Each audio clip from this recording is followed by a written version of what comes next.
Good day, everyone. It looks like our participants are trickling in. Good afternoon to those in Africa, like us on the call, and good morning to those on the other side of the Atlantic, or good evening to anyone in Asia. I'd like to welcome you all and thank AVCA for bringing us together today. I'm Shruti Chandrasekhar, co-chair of the recently formed AVCA VC committee. I'm joined here today by my co-chair, Maurizio Caio of TLCom, and the other inaugural member of the committee, Khalid Benjilani of AfricanVest. Ameya Upadhyay of Flourish Ventures was also part of our committee, was unable to join us today and sends his best to everyone here. A few months ago, when AVCA reached out to Maurizio and me to set up this committee, I was pleasantly surprised. At the IFC, where I've been for a number of years, we've been investing in VC in Africa for a while. But for a long time, it's been a small space with a small number of players.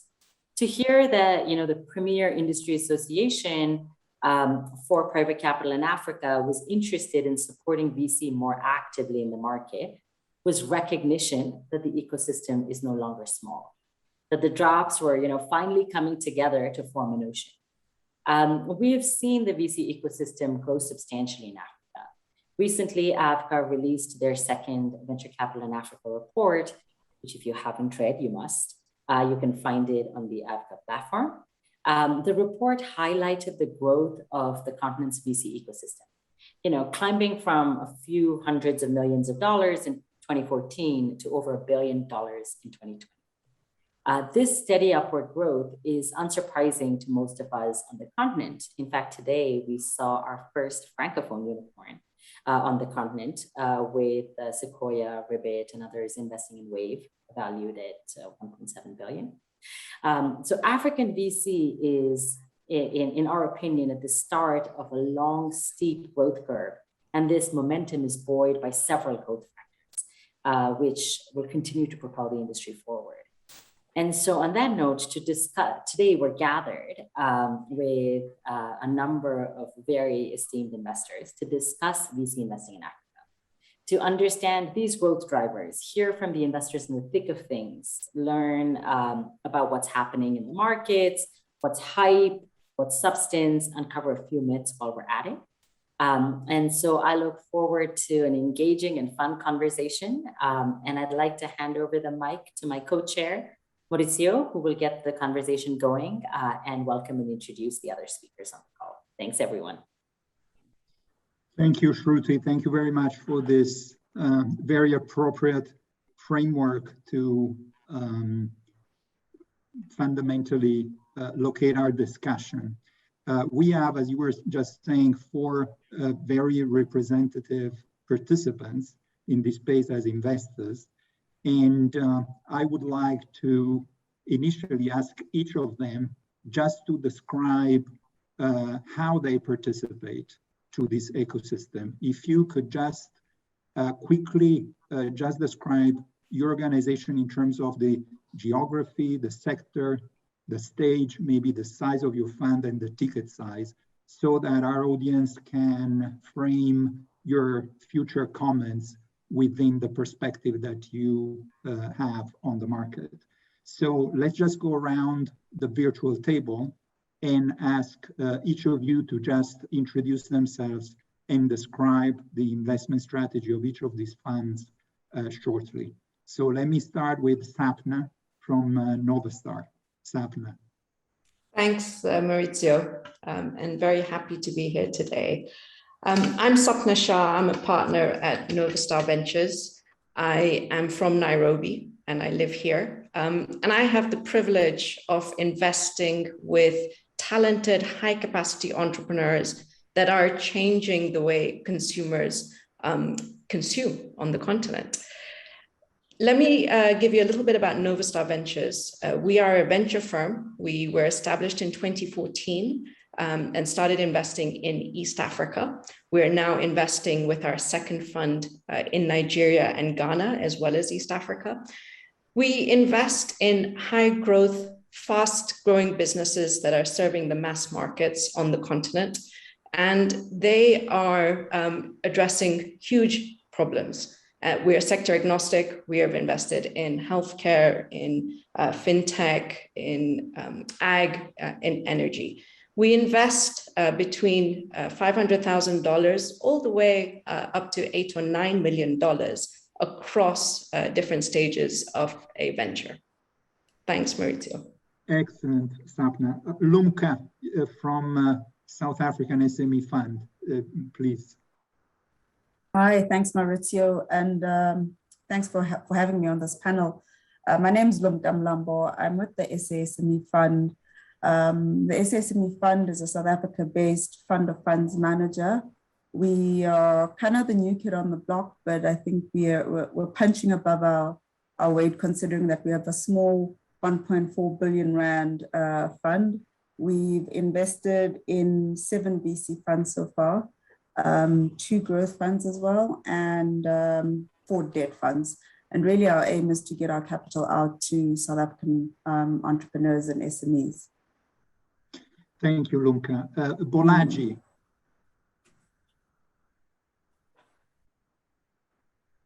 Hello, Bolaji, can you hear us?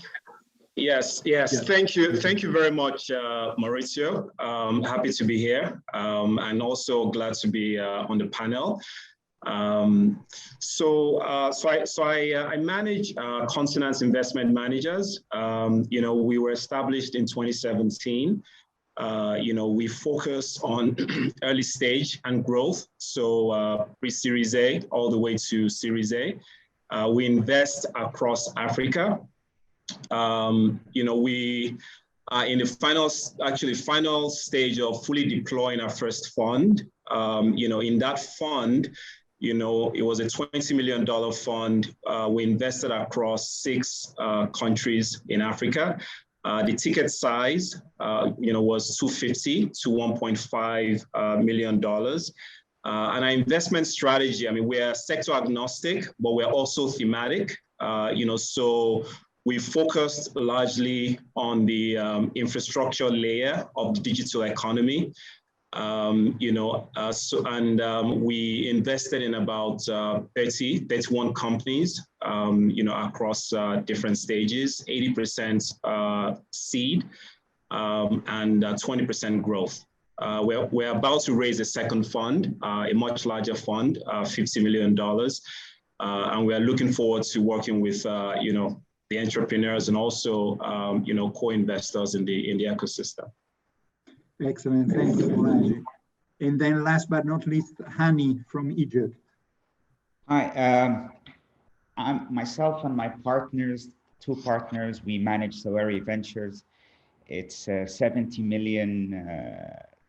fund that focuses on investing in growth stage companies like Series A/early Series B companies in Egypt and Tunisia and Morocco.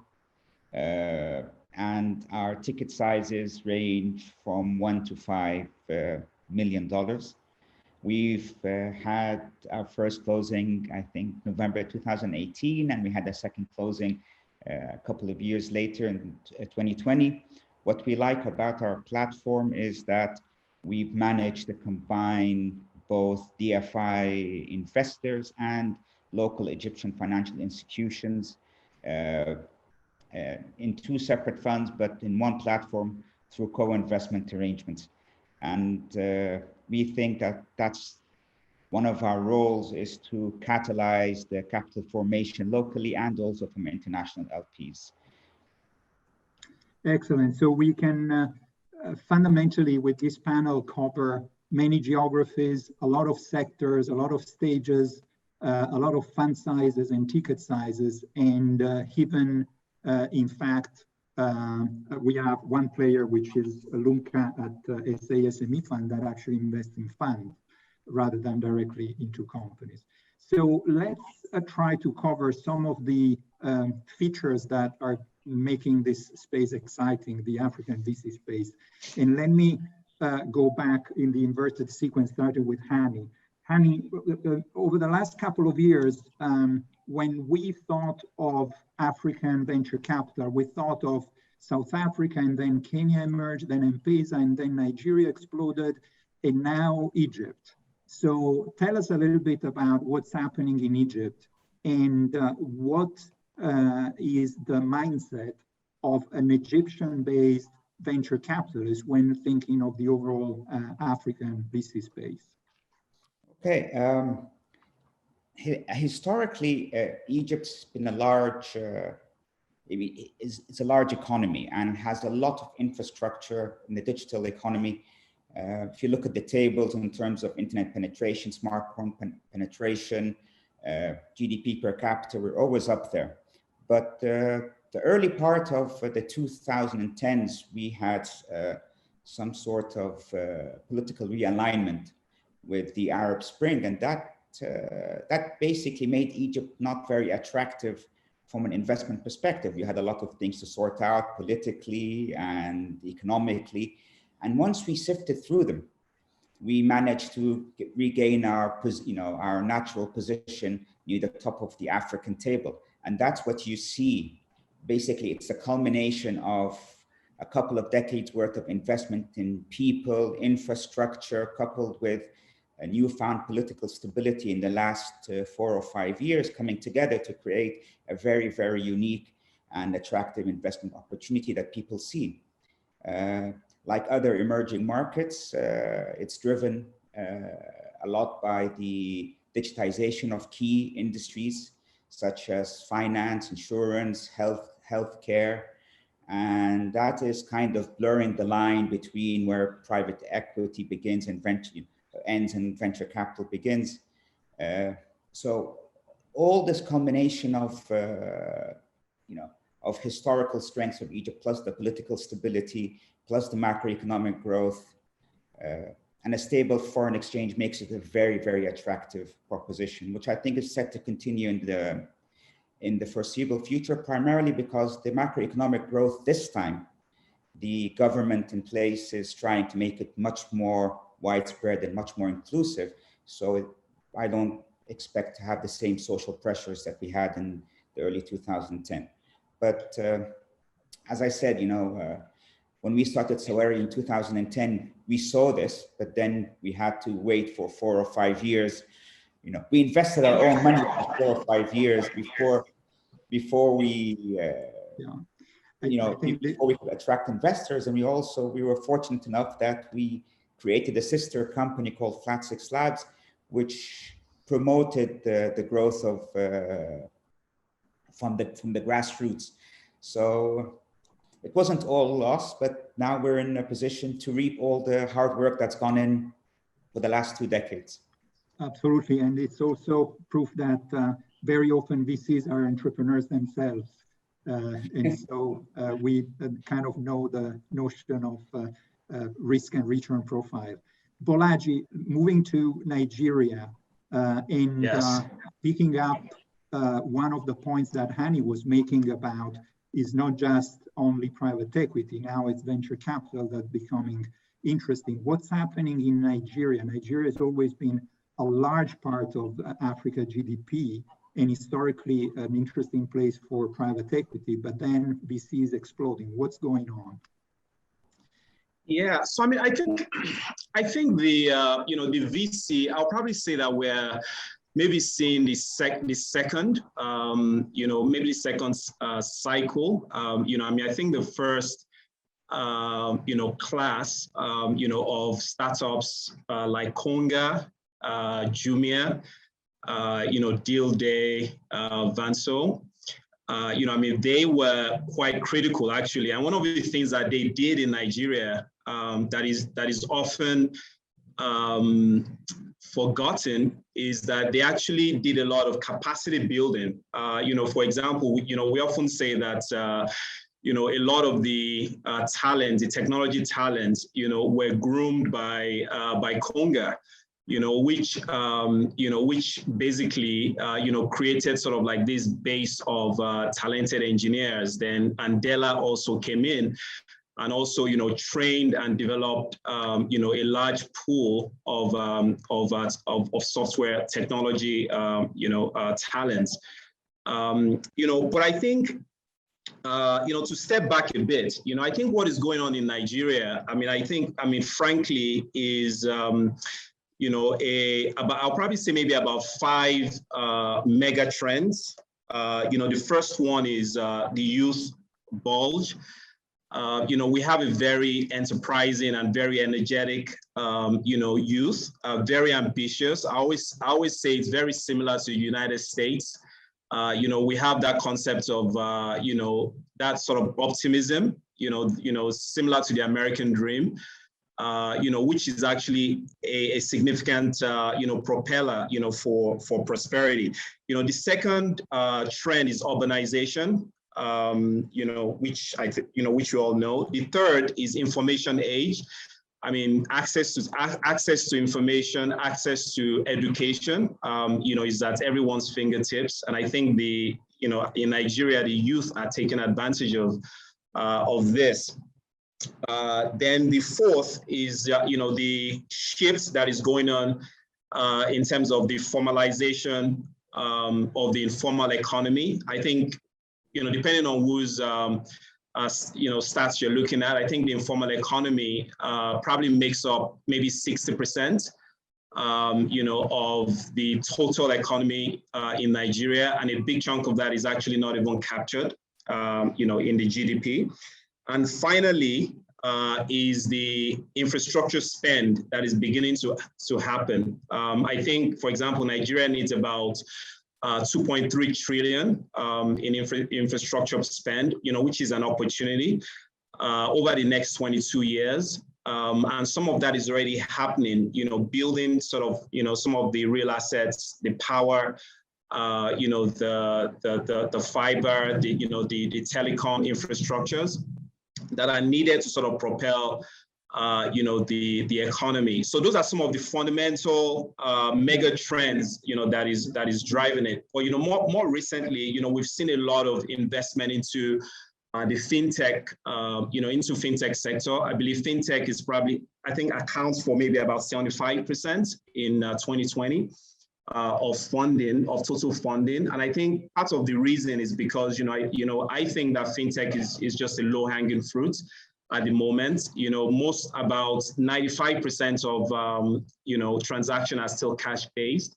So even though there's a lot of noise around fintech, I mean, I still believe we're in the early days.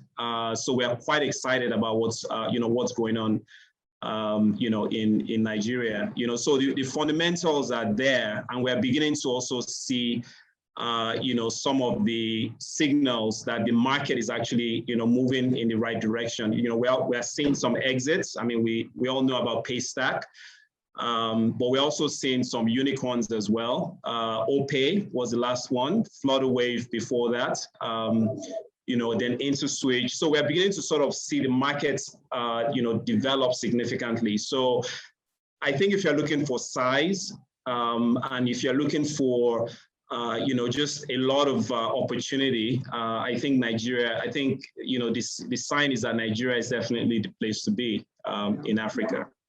Thank you, Bolaji. You were talking about this fact that we're in the second cycle, and we can see some returning entrepreneurs that are always a sign of a VC ecosystem maturing, with the founder of Konga now doing YouLesson, the founder of Konga doing Shara, the eTalk moving from Cars 45 to AutoCheck. So that's interesting. Exactly. I want to move to Sapna because Bolaji actually said something that I think is close to your heart and business strategy, which is an investment strategy, which is fintech is low-hanging fruit, but there's life beyond fintech in Africa. So I'd like to get your perspective on the full spectrum of the underlying opportunities as opposed to the headlines that are captured by fintech.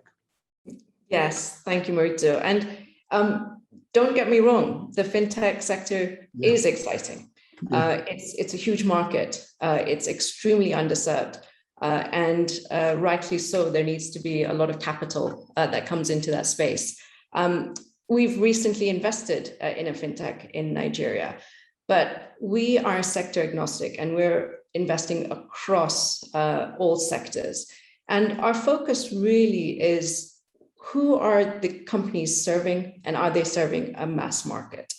Let me, Maurizio, start with a couple of examples. I think that will help. The first one, New Globe Schools. They are the leading learning services provider for students in emerging markets. They're addressing a $350 billion market.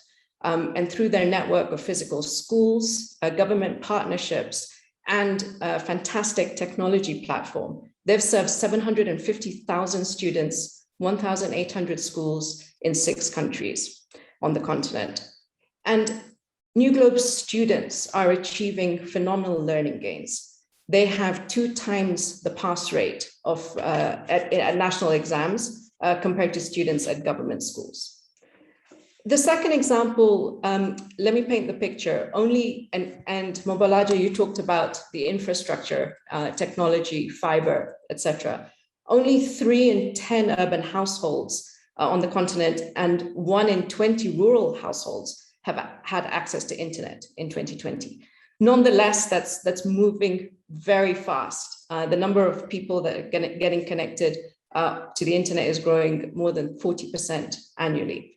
One of our investment companies, our portfolio companies, POA, provides affordable, high-speed, unlimited internet to households in low-income urban and peri-urban areas in Nairobi. So, Mauricio, to answer sort of your question, yes, there are a lot of interesting sectors for VCs to be investing in on the continent. What is common between all of these, whether it's fintech, whether it's health tech, whether it's education, they're serving large underserved sectors. And there is the potential for scale, high returns, and high impact at the same time. Thank you, Sapna. Very, very interesting. I want to switch gear with Lumka for a second, because Lumka can add a very interesting perspective of looking at funds, and so to sort of multiply the effect of reaching entrepreneurs.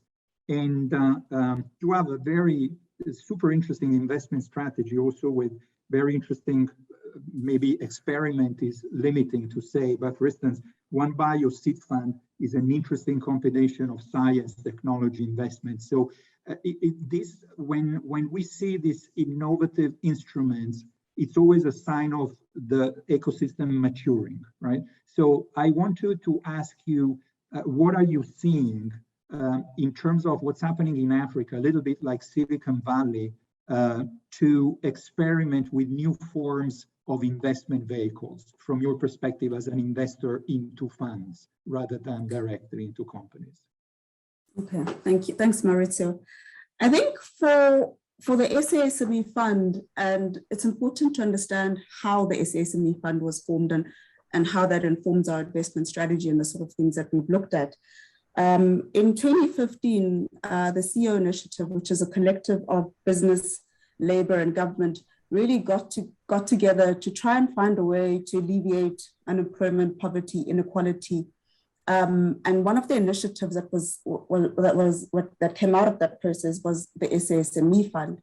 And so we had 50 of South Africa's largest corporates together with the PIC invest about 1.4 billion Rand into the SASME Fund. And so when you look at the types of investors, their corporates, I think the way they were looking at this is quite different from if you're looking at traditional LPs investing in VC. And how we interpreted that is that the SSME Fund was going to be catalytic in sort of the things that it looked at. We were going to structure ourselves as a fund of funds because I think it allows us to reach a wider reach of people using different instruments, being sector agnostic, and facilitating sort of innovation in the country. And how we went about doing that was investing in 7 VC funds, 5 of which were new funds, and 2 of which were experienced fund managers. The 2 other funds were growth funds, and then the others were debt funds providing sort of non-bank financing to SMEs. In looking at the VC funds, I think looking at a company like One Bio, it was very important for us to say there had been one biotech venture VC fund manager in South Africa who'd done really well very early in the days, but there hadn't been another one. And so for the SASME Fund, investing in One Bio was obviously to be catalytic. This is an important sector. There's a lot of research in South Africa in sort of biomedical sciences. There's an interesting thing where South Africa and Africa generally has a strong biodiversity, which is under-researched and underutilized. And so One Bio lent us an opportunity to leverage all of those things and to create, I suppose, a platform where people can look to South Africa or Africa as a whole as to say it is possible. Are we using the right model in replicating what Silicon Valley is doing? I think there's a very strong understanding in South Africa of the PE market. People understand how it works. It's been really successful. Investors understand that. I think investment into VC has been a little bit of a haphazard thing with a lot of angel investors or corporate funds. And so I think it was important for us to put this biotech fund in a sort of Silicon Valley style VC model, because I think it's a good basis to grow from, to attract new capital in a way that people understand. But what's important, I think, with not just One Bio, but a lot of funds in South Africa or Africa, is to then bolster those funds with alternative sources of capital, which are more patient. And so in the case of One Bio, we've leveraged some funding from government sources to allow them to do research on some of their really earlier stage seed funding. And because we don't have the sort of large capital, a lot of money has to go into managing and promoting entrepreneurs and making sure that those deals are coming up the pipeline so that the fund can invest in those. And so I think there's no getting away from the fact that investors want to invest in a model that they understand, and for us to attract more capital into a fund like One Bio. But I mean, I think with all of that said, it's important to support them with other sources of capital for a very capital intensive and R&D rich business like a One Bio. Yeah, no, it's very interesting. You know, we all as fund managers wish to find limited partners that would be as risk-taking as you in terms of, you know, financing 5 new funds, interesting models, etc. So very, very inspiring.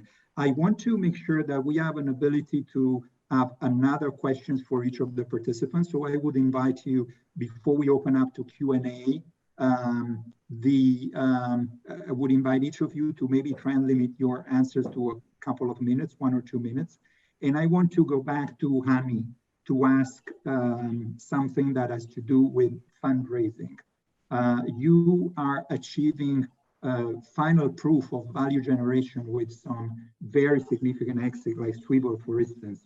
And so I wonder, when you compare your first fund and going around with LPs explaining an investment strategy, and then after a few years being able to show the investment strategy and even some big exits, how important it is to gain the confidence of institutional investors that look at Africa as still a VC ecosystem in the making. How important it is to be able to show more exits and more unicorns, and to make sure that these are not random events, but are the beginning of a strong trend. Well, it's imperative. I mean, you can't overstate how important it is. There are, I mean, when we look at our LP base, it's local Egyptian institutions and IFIs or DFIs that have, that have generally invested in emerging markets and have gone from SME loans. They've done private equity. A lot of our LPs on the IFI side, it was the first time they did venture in Egypt or in North Africa. And we spent not years explaining to them the market dynamics. And we're very, very happy and proud that they took the risk with us. And with local institutions, it was the same thing. It was years and years of knocking on doors and going to meetings and showing them. That's why we had to invest our own money, initially, and showing them some exits that we did, and basically telling them that we are at the cusp of a once in a lifetime tidal wave that will transform the continent. It's transformed every other continent that it's touched, and Africa's not going, it's Africa's turn, and it's gonna blow your minds away. We kept saying this over and over and over again until people believed in us, and the next level is that we want to increase the pool of LPs by going to institutional investors and non-IFIs in Europe and the United States, certain funds of funds, and also creating alliances and not partnerships, but co-investment opportunities with European and American VCs, like Sequoia just invested in an Egyptian company, and they announced today they led $200 million, a massive round. I mean, that's transformative. So it's actually we can move the conversation from a promise to evidence of returns fundamentally. Absolutely, the liquidity is there, right? Which is a game changer, which is a precursor for exits. We've had $1 billion exits like Swivel. We've had $10, $20 million exits like Harmonica to Match.com, which paid like double-figure dollar terms for a company that's less than a year old with no revenue, because they cracked how to do matchmaking in conservative countries. They had 50,000. They had 50,000 people, and now they have 4 million people in 13 countries. So Africa has a lot to offer, not. And now we have evidence of it. Bolaji, one question for you again on the evidence of the maturing VC industry in Africa. We've seen in Nigeria in particular, being the largest VC market, a very interesting phenomenon that is more common in more mature systems. In other words, actually entrepreneurs investing in other entrepreneurs. How do you see that? What's happening there for you who are closer to the Nigeria market?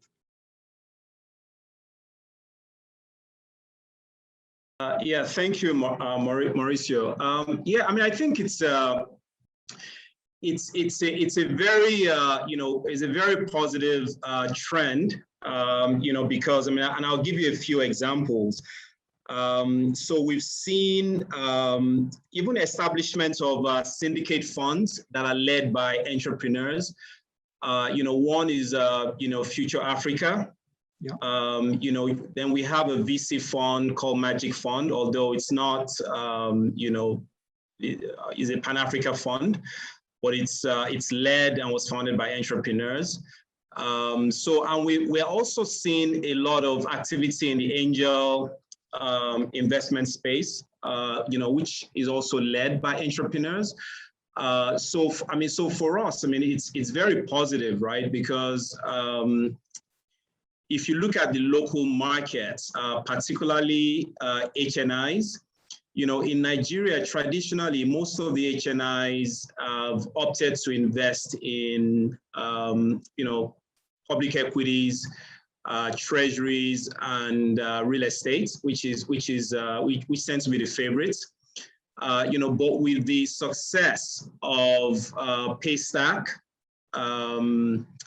and also, some of the more recent and increasing number of unicorns, that are, companies that are raising, unicorn rounds, and also the fact that a lot of the entrepreneurs themselves are investing, into the ecosystem. What that is doing is that it's actually inspiring a lot of confidence amongst the retail plus HNI community in Nigeria. So we are seeing a lot of activity.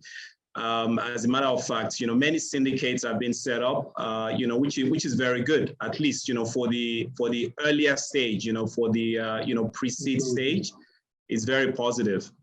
Yeah, absolutely. And Sapna, I wanted to ask you about another sign of maturity in the ecosystem, which is there was a time just a few years ago in which it was very difficult to syndicate around in VC because there were, 4 or 5 players, and you would make 4 phone calls to say, do you want to co-invest in this Series A or this Series B? Now it's not only more VC teams, but also more actors. Again, Bolaji was mentioning the other entrepreneurs, but there's corporate investors, there's private equity funds trying to participate in the late stage rounds of the VC firm. So how do you see this growing number and types of actors that become opportunities for co-investments for us? Absolutely, Maurizio. And there's the Silicon Valley funds. There's a whole host of players coming into the market. And that's exciting. The opportunity on the continent is vast compared to the capital that is currently available. So it is a good sign that all of these players are coming into the market. And we welcome that. It's great for the ecosystem. And at the end of the day, it's great for the entrepreneurs who have choices and can decide what the best capital is for them. Having said that, we have to make sure that as investors on the ground, we help temper some of the expectations of these investors that are piling into these sectors, which is absolutely great. But we know that things take longer to happen on the continent. It takes more time, it takes more money. And therefore, we need to make sure that they don't get scared when things don't go according to plan and pull their horns in and rush off. And that's our role as investors on the ground. It's also our role as investors on the ground to help entrepreneurs that do have a choice make that decision on who is the best investor for them. But overall, it's a great sign. Thank you, Sapna. And Lumka, I again want to take advantage of your sort of larger perspective as an investor in funds. It's very interesting that you are very intentionally targeting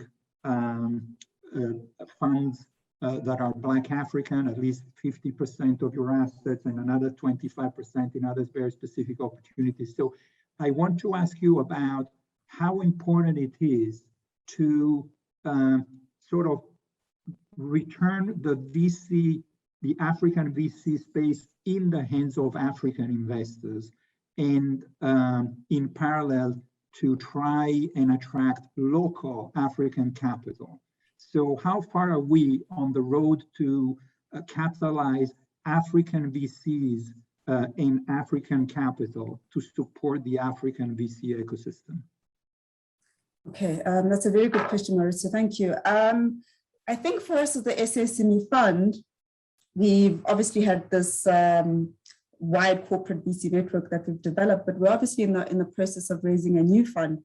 And I think having local investors in the fund is so important. There's a great signaling value, obviously, to the rest of the market as to the fact that there's people on the ground who understand the market, which is why we've seen it as being important investing in new VC funds and experienced fund managers, because as Sapna said earlier, that local knowledge is so important to even international capital coming in. You can't take that away. And I think by building a strong ecosystem through the development of new fund managers, supporting existing fund managers, building ecosystem plays like strong accelerators. South Africa's got a lot of money going into what they call acceleration, but I think you get what you measure. And so making sure what the measurements and the outputs of some of those accelerators is right, so that you can get the pipeline of businesses to go into these new fund managers that we're trying to create space for. And I think it goes a long way in facilitating innovation for the market, for South Africa, for Africa as a whole. And I think we cannot understate, I mean, in South Africa, there's not been any pension fund money going into the VC market. This is, I think, would be a game changer. If they put in just even 0.5% of what they put in, I think it would be an exceptional game changer for South Africa, for VC, and for what that would say to international investors. There's a strong understanding of PE in South Africa. VC is starting to be stronger. I think, as you say, the more exits people see, the bigger the stories, the people are more excited, potentially the better the valuations. But I think there is a lot of value to be created from having strong local investors to leverage, I suppose, international money coming into the country. And I'm sure that what you're saying for South Africa is very, very true for all the major markets in terms of, for instance, pension funds participating would make obviously a huge difference in how more efficient would be the cycles of fundraising for funds and then the ability to deploy with entrepreneurs. We have actually very interesting questions coming up from the audience, and I'd love to read them to the panel to see who wants to take it. One question is about deal sourcing in Africa. And in particular, the question is, how challenging is sourcing deals in Africa? And is any of the panel trusting or relying on digital tools, such as matchmaking platforms and such, to source qualified startups in specific countries? So I don't know who from the panel, maybe among the direct investors, Hani, Bolaji, or Sapna, want to address this particular question, which is how easy it is to actually source qualified investment opportunities. Maurizio, I can start. We have no trouble sourcing deals on the continent. That isn't an issue. There are a large number of talented entrepreneurs that are looking for capital. In fact, we end up investing in only 1% of the qualified deals that we see. I think what helps is being on the ground. I may be repeating myself, but it means that you can qualify things through your networks. You can meet entrepreneurs, you can see what they're doing, and that helps. So I think the role for digital there is perhaps very much for sort of the introduction and sort of getting to meet people initially. But there is additional work that needs to happen. It doesn't have to be heavy. You need to just go in there and meet entrepreneurs, get to know them, and see what they're doing. And that helps. So once you're on the ground, deal flow is not a problem. Bolaji or Hani, do you have anything to add on the deal sourcing front? Yeah, sure. I mean, I think similar to Sapna, we don't have any issues with deals. I mean, I think a combination of inbound, plus also close relationship with entrepreneurs in the ecosystem, because they are also a very significant source of deal flow. But I think a point that I just want to echo from what Sapna said is that, you just have to be on the ground. You have to develop a good reputation in the ecosystem. And I think that goes a long way in attracting not just any deals, but the best entrepreneurs. Hani, anything to add on this? Yeah, the only thing I'm going to add is I encourage ourselves and our partners and our staff to meet as many different people as possible from as many different sources. You'll always learn something new, even if you don't invest.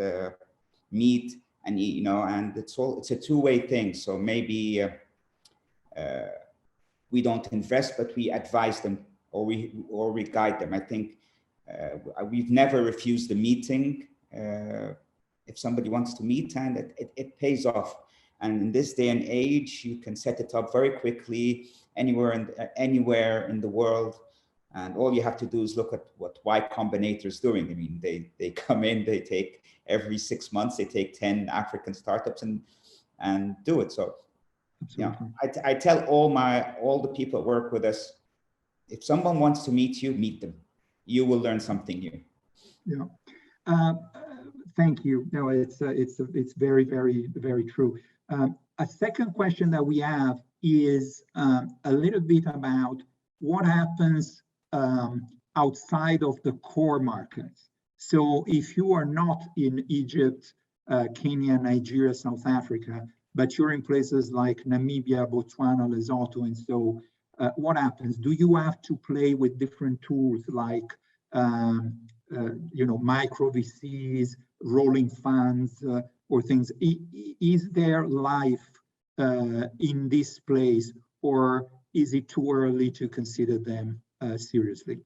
How do we ask for that? Once again, I wonder whether anyone in the panel has a view on that. This is a tough one. Yeah, it's tricky. As I said, I mean, our geography is Egypt, Tunisia, Morocco, and they're some of the premier markets. But it's not something we haven't thought about. And we go to conferences, lots of people from the not the larger or the more recognized ecosystems, they come. And one thing I learned is that leave no stone unturned. Leave no stone unturned, and there are gems, and you just have to work really hard to get them. The critical thing is for a venture capitalist is size of the market at the end of the day, right? If you come from for example, the Tunisian entrepreneurs, from day one, they have to start thinking how they're gonna grow beyond Tunisia versus their Moroccan or Egyptian counterparts who can stay comfortably in their local markets and tap growth there and create value. So it's I don't care where an entrepreneur comes from, if he or she are ambitious and are presenting something that we like and in a growth market. I don't care where they come from. And that's why I tell people. It's a very interesting perspective. I think if we look globally, Israel has been a great example of a very small, non-existing local market that has created big entrepreneurs just because they thought, as you were saying, to a global market from day one. Same in Scandinavia, which is a very small market, but has created a lot of very, very valuable VC-backed companies in Europe. So it's not so much investing or non-investing in Botswana, Lesotho, or Namibia, but are they creating companies that have enough of an upside from a VC perspective?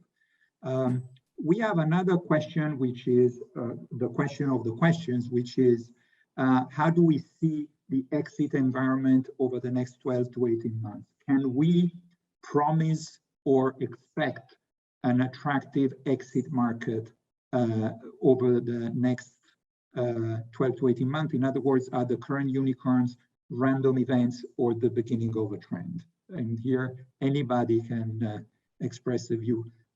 Lumka, I think maybe you as you look at teams to back, what is your view of the exit environment?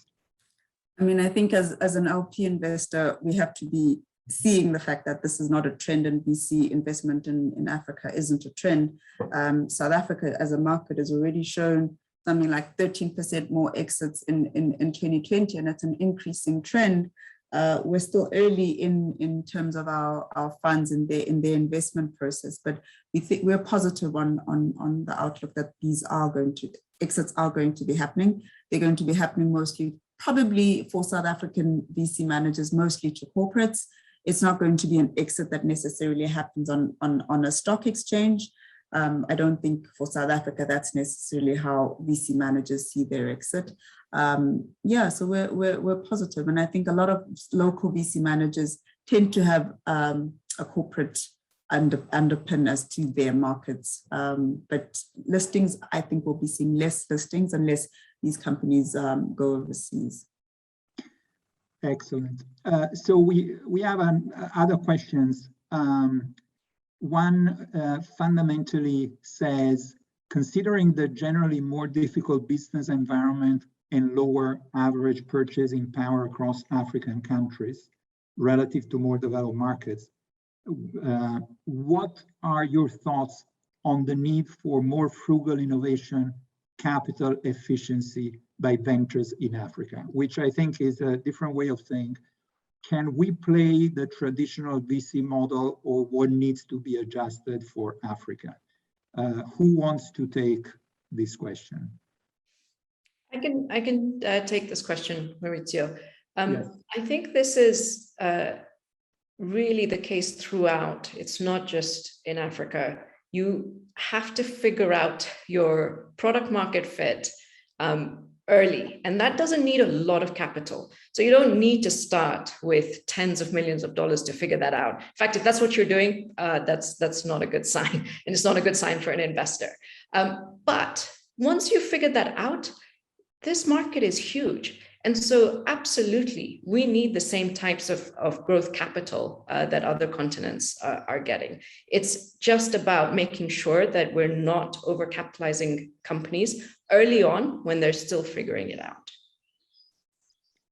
Any other comment on this fact that because it's Africa, we need to spend less money to support entrepreneurs? No, I see a lot of heads saying no. Bolaji, you're smiling. Yeah. Thanks. I just think it's frugal innovation. I definitely agree with that. I think, but I think that we're just in the early days, frankly, and I'm not even sure. I'll probably say the key challenge is not having enough capital. Particularly for companies that have, developed, that have found product market fit, that growth capital, it's something that is definitely needed, and we need more of it. So yes, I think, we do need to figure out product market fit early, but then I think the challenge will be, okay, once you've developed the product market fit, accessing the capital to actually ramp up on the growth. But I think when we're still in the early days. I agree. I think we're a long way away from that, where, people complain that valuations are going up, but what I'm seeing is that the fund managers are struggling with getting some of their companies who've shown that market fit and getting them to the next level. They need lots of capital. We're not quite there yet, where this is a major concern for our fund managers yet. Great. There's another question, and maybe it's the last question, and I'd love for each of us to be able to respond as quickly as you can. But we've mostly tried to describe an ecosystem that is maturing, is showing results, and is becoming more and more attractive. One question is, okay, but please tell me at least one challenge of the VC industry that the VC industry is facing in Africa. So if you had to pick one word or describe one challenge that you see ahead of us, what would you pick? So we can just go around the table and maybe start with Hani and go around. Well, I can tell you, capital repatriation is and stable foreign exchange. Capital repatriation and FX, dealing with foreign exchange is critical if you're going to have if you're going to make it easier. The other thing is travel, and all African visa. That is a dream, right? The ability to go from one African country to the other. I think the African Union wanted to do an African passport. I think that will be the biggest hurdle in intra-continental trade and investment. I think that's important. Excellent. Bolaji. Yeah, I think that the one key challenge that I see is going to be I want to say fight for talent. Because one of the things that we are seeing today is that there's a lot of interest in African technology talent, across the world. Obviously offering higher pay than what startups, are offering. So I think that one thing I would say is that it will definitely be key for a lot of probably talent development companies to increase the pace of training, such that the cost of innovation doesn't go up. right? So, Yeah. you know, because of this sort of, you know, but I think talent is the, you know, the ideas are there, the opportunities are there, you know, but I think that, you know, we'll definitely need to, you know, to ensure that we have enough talent. Sapna, your one-word challenge. It's talent. Talent. It's the same thing. And just, it's not just technical talent. I think it's managerial talent as well that has seen what fast growth businesses take, and making sure that we're getting people up to speed to keep up with that pace. Excellent.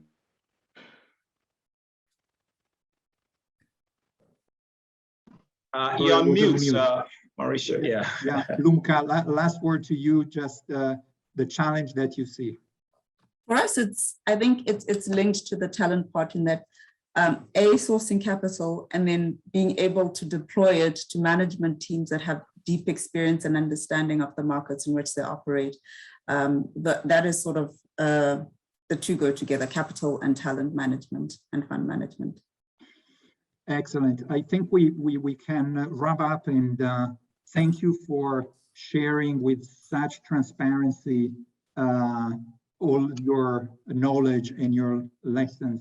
I think that you know, the attempt to summarize this discussion, and thank you to the panelists, is that the opportunity is widening. There's more countries happening. Egypt has joined the ranks, and more are coming. There's a lot of high quality entrepreneurs and the magnitude of opportunities, and there are gaps, particularly in terms of capital and talent. But these are challenges that have been seen in all the VC ecosystem at this stage of growth. It's not just fintech, but it's education, it's internet access, it's energy, it's transport, it's mobility, it's everything. It's not random unicorns that are happening, but there's a pipeline of them. And there are so many signs of maturity, from entrepreneurs investing, returning entrepreneurs, a wider variety of LPs, and the need to also have local LPs and local teams. So we are very grateful to the audience and to the panel. And I would say that the message that we want to say, particularly to investors, to LPs, to teams, that overlooking Africa VC is, you would do it at your own risk, and you don't want to do that. And with this, thank you very much, and we look forward to seeing you all again in the next initiatives of AVCA and the VC Council. Thank you, everyone. Thank you. Thank you. Thanks, everyone. Thanks, Mauricio. Thank you. Thank you to the audience and to the panelists. All right. Thank you. Bye.